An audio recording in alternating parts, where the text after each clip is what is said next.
रहलो तू? हम कितना फोन करत रहनी, पागल बाड़ू का?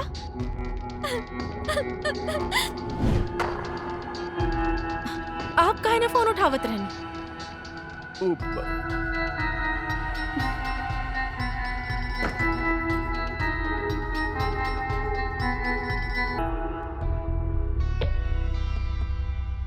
ज्यादा लव लोगन के बर्दाश्त ना होखेला। निशा, हमरा बहुत डर लगा था। तू काहे रोत बारू? अरे कुछ बोलबू? सूरज का? ओकर दोस्त मिलके हमारे साथ नशा के हालत में जबरदस्ती कर ले।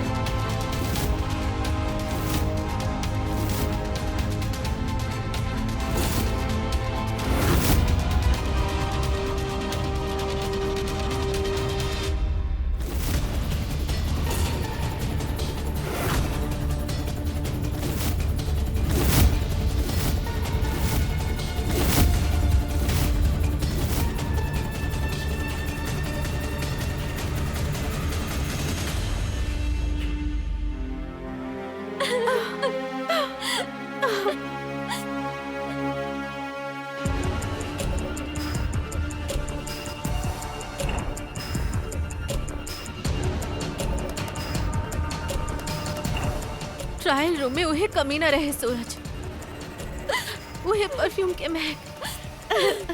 मीना, कहा करे के बाब? अभी पूछा तानी का करे के बा? अभी पूछा तानी का करे के बा? अरे ऐसे कैसे मैरिज कैंसिल कर देला तू लोग? कोनो हंसी मजाक चल रहल बा? अरे कार्ड और छप गइल बा।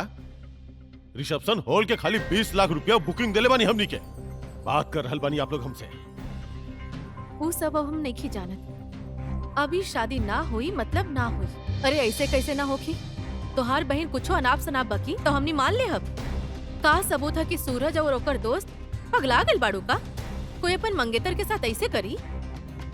शादी ना हुई मतलब ना हुई, और जरूरत पड़ी तो हमने पुलिस के पास भी जाई। जा करावा बहन के जगह साई। अरे ना ना ना, ऐसा कुछ ना होखी। हम कहता नहीं कि ये बात के अभी इन्हें छोड़ देल जाए तो भला होखी, और अगर फिर से मिला के एक बार बात कर जाओ तो। एक बार बोल देनी ना, शादी ना हुई तो ना हुई।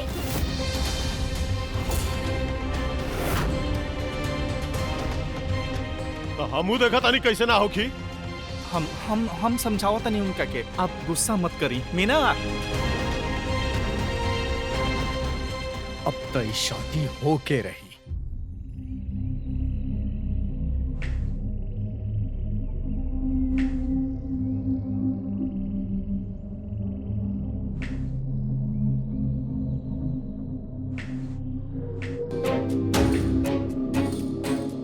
ये सूरज हमके लगातार फोन कर रहल बा। हम ओकर फोन काट काट के थक गई नी। रुका, हम ओकरा बतावा तानी।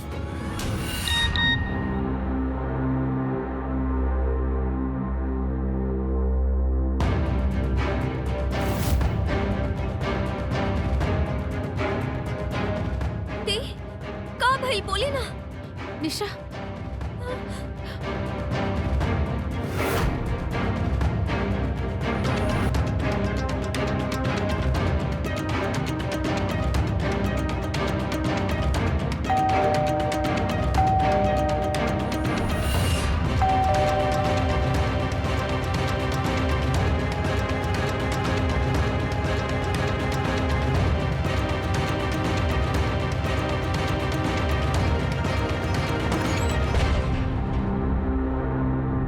नमस्कार।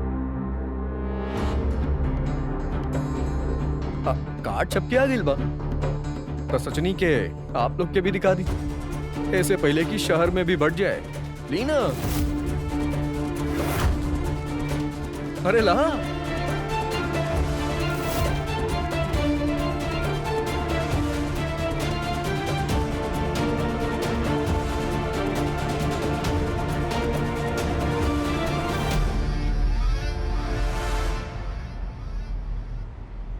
ये कैला है होशियारी वाला बात। अब लड़की लड़का के बीच में थोड़ा बहुत छेड़खानी तो होकबे करेला। अपन जवानी वाला दिन भुला गेलू। कौन सा कम जवान बाड़ी अभी दीदी।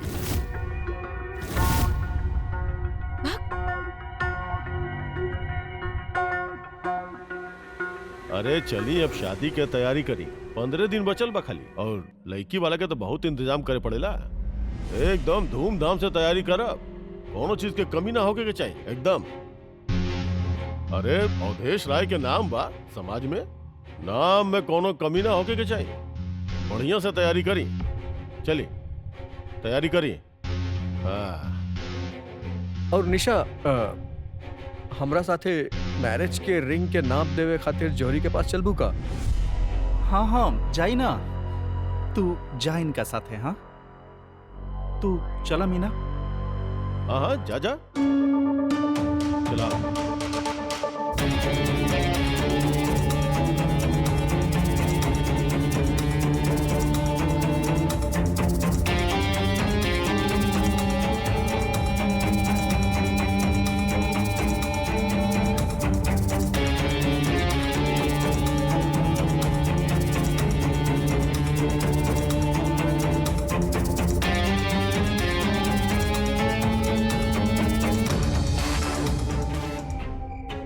फोन कैलू हो ओकरा के?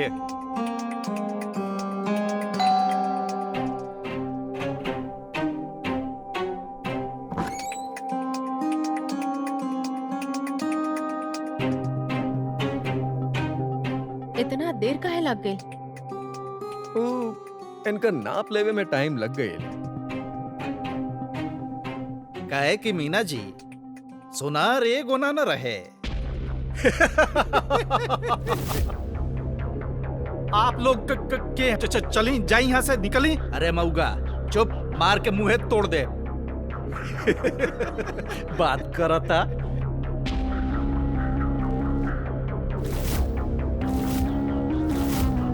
का बाना सूरज जी क्या करता? हाथ हटावा काना पसे।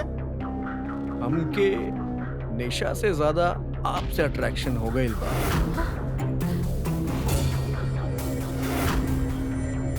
का करी चेहरा ओकर याद करेली, दिखे आप लागेली। हाँ डे 1 से उतर गई बढ़िया दिल में।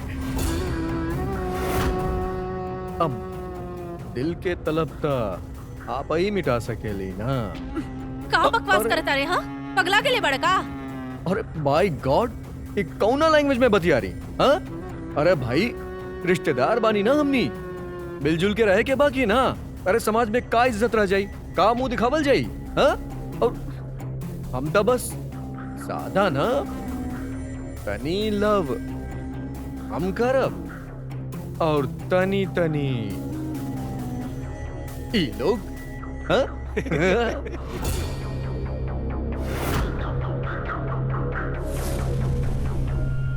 ई का बोलत जा रहल बनी आप लोग? हाँ कोनो शर्म लिहाज बा कि नहीं खे? मतलब अरे का बोला था नहीं बतावा इनके।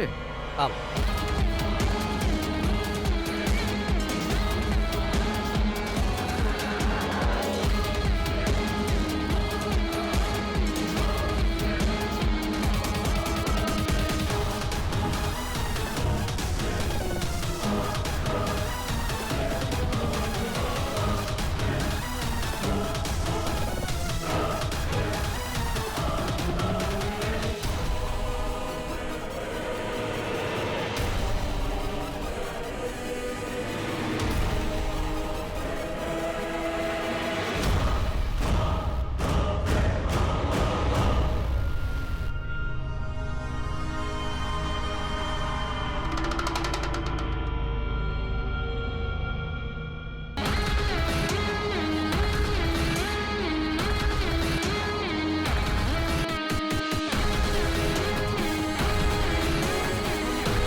देबू तू?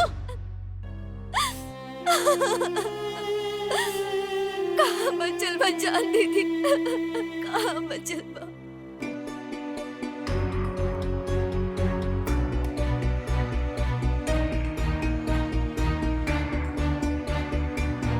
जान बा निशा, जान बा।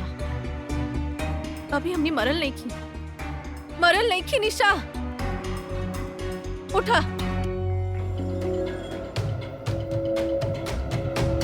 चला हमरा साथ। अब हमने बताई बोकरा।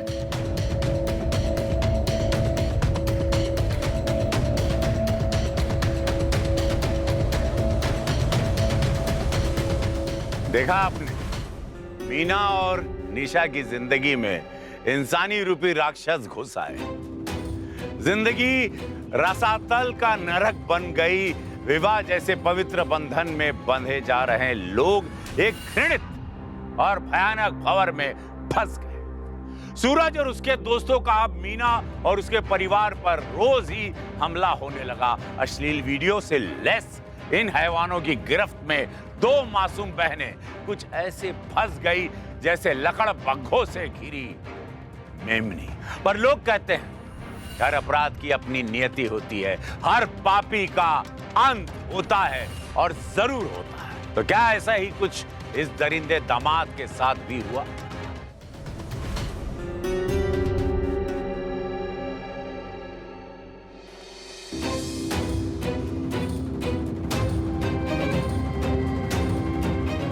तू लोग का बात बा? हमनी बहुत तकलीफ में बानी। आपके बेटा हमनी के लाइफ के नरक बनौले बा। फिर शुरू हो गईलू तू? पहले तो सिर्फ निशा, लेकिन अब हमरा साथे भी।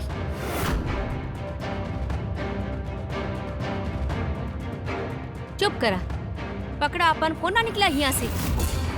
खुदे रिझाइल बुझाइल हुकू लइका लोग के, और अब आ गेलू यहाँ शिकायत करे। चला निकला यहाँ से। आप ऐसे कैसे बोल सके नहीं? निकलत बाड़ू की नहीं खी? हाँ निकला, चला। ऐसे ना मनबू तू लोग। का करे? दोबारा कदम मत रखिया यहाँ। निकला, निकल जा, निकला।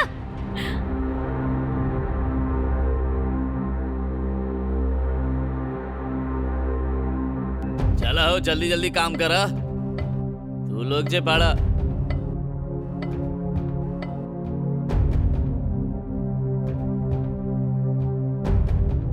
अरे मैडम जी, टाइम कब भइल बा? 3 बजल बा। अच्छा अच्छा।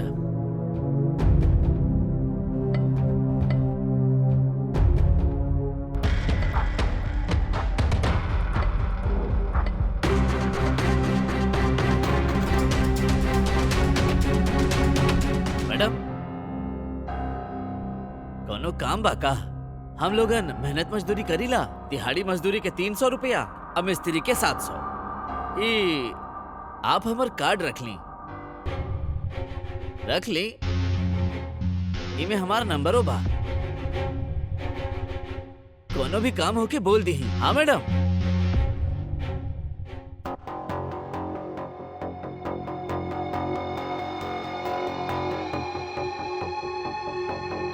हो जाए, समझी हो गएल। अच्छा, वो यही गेट से आई ना? हाँ, जाए, अब आराम करें।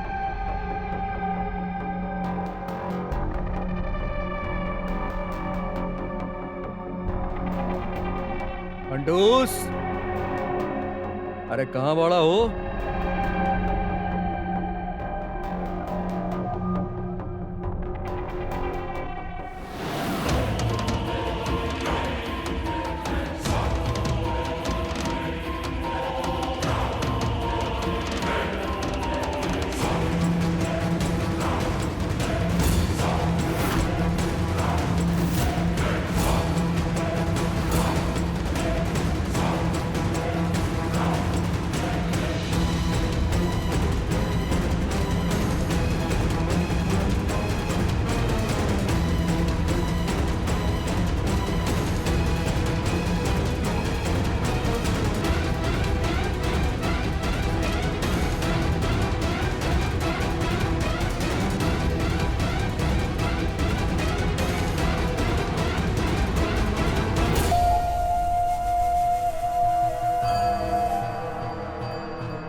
3 दिन हो चुकल बा, सूरज के कुछो पता न चलल।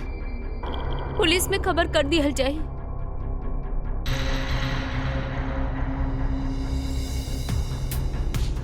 कोनो खबर मिलल? का जाने कहाँ बिला गइल बा, बहुते खोजनी ओके। सूरज तो हमने के बिना एक कदम भी ना जात रहे।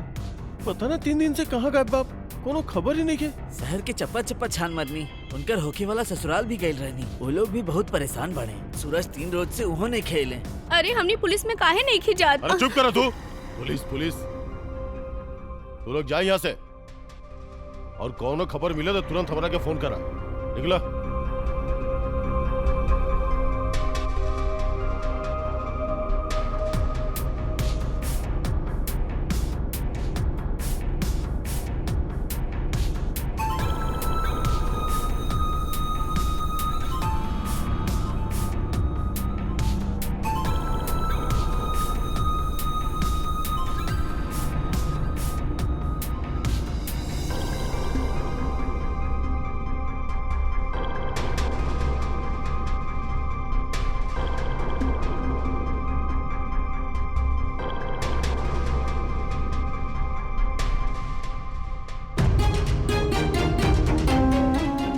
का भाई? कुछ ना हम आओ तनिया।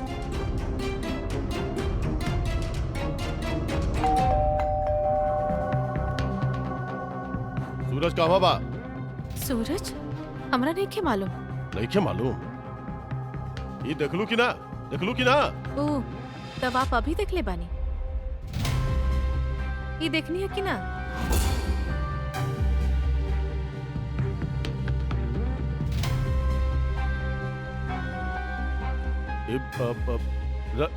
रखिए रखिए, लड़का लोग से जवानी के जोश में गलती हो जाला। रखिए रखिए। वहाँ कहाँ सूरज जी बताई पहले हमरा। बोली ना हमके नहीं मालूम। मालूम तो करके रहब हम, मालूम कर ले हब हम।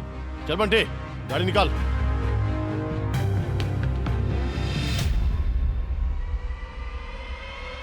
बंटे जी वो लोग वो लड़की के वीडियो दिखा के ब्लैकमेल के ले रहे का? जी वो सूरज के आइडिया रहे।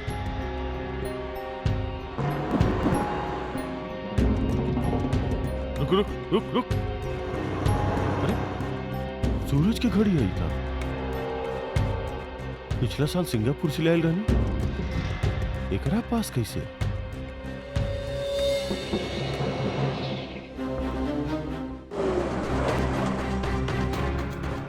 ले क्या ओकरा?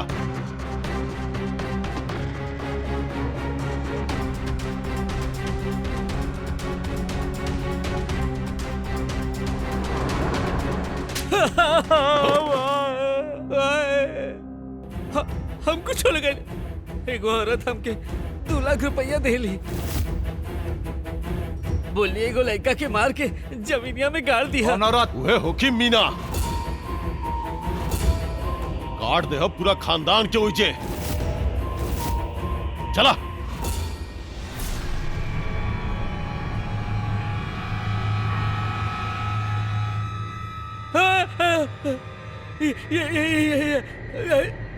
ये औरत रही जे हमका 2 लाख रुपया देली, बोली कि एक लड़का के मार के जमीनिया में गाड़ दे।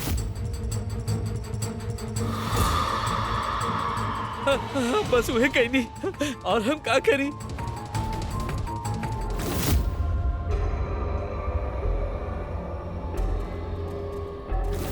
अच्छा वो यह गेट से आई ना? बेटा अगर दरिंदा बन जाए तो ओकर ना रहली बेहतर बा।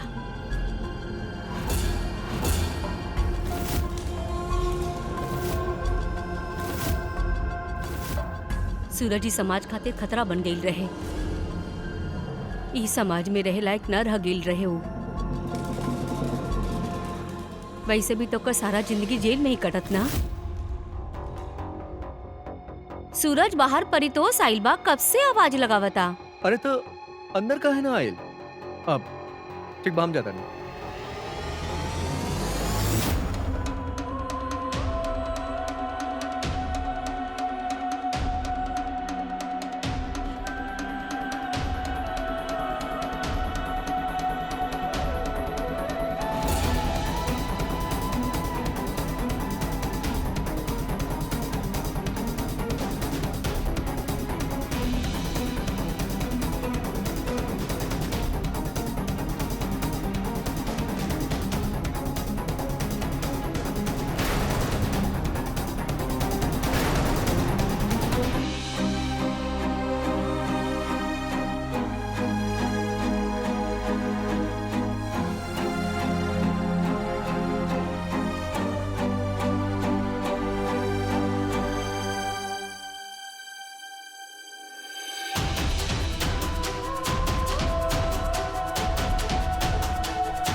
थाना से बोला तानी।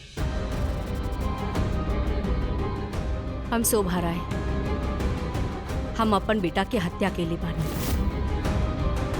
हमार बेटा और ओकर 3 दोस्त ऊ लोग मिलके हमार होके वाली बहू और ओकर बहिन के साथ बलात्कार केले बा। रुका!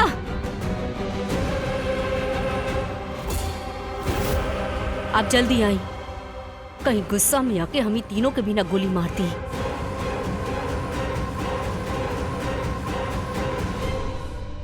मिसाल है ऐसे लोग जो अपने असूलों और नैतिकता के लिए अपनों की बलि चढ़ा दे। शोभा के लिए औरत और औरत की मर्यादा ममता से बड़ी थी, हर व्यक्तिगत स्वार्थ से बड़ी थी। ये वारदात हमारे लिए एक चेतावनी है, एक नसीहत कि विवाह जैसे संजीदा मामलों में सतर्कता बरतना कितना जरूरी है। विवाह में लड़के लड़की का चयन जांच परख के ही किया जाना चाहिए और फिर संभव हो तो विवाह तभी तय करें। कृपया विवाह के पूर्व होने वाले दूल्हा दुल्हन में बात करवाए तो और अच्छा, लेकिन अपनी निगरानी में। और लड़के लड़की या उनके बैकग्राउंड को चेक भी किया जाए, क्योंकि ये कहावत है कि बरसों के दुख से भली एक पल की परख। इसी सलाह के साथ मैं रवि किशन आपसे विदा लेता हूं, इस वादे के साथ कि अगला एपिसोड होगा और भी चौंका देने वाला, दिलचस्प। रहें खबरदार, बने होशियार, मेरे साथ देखते रहिए क्राइम फाइल्स।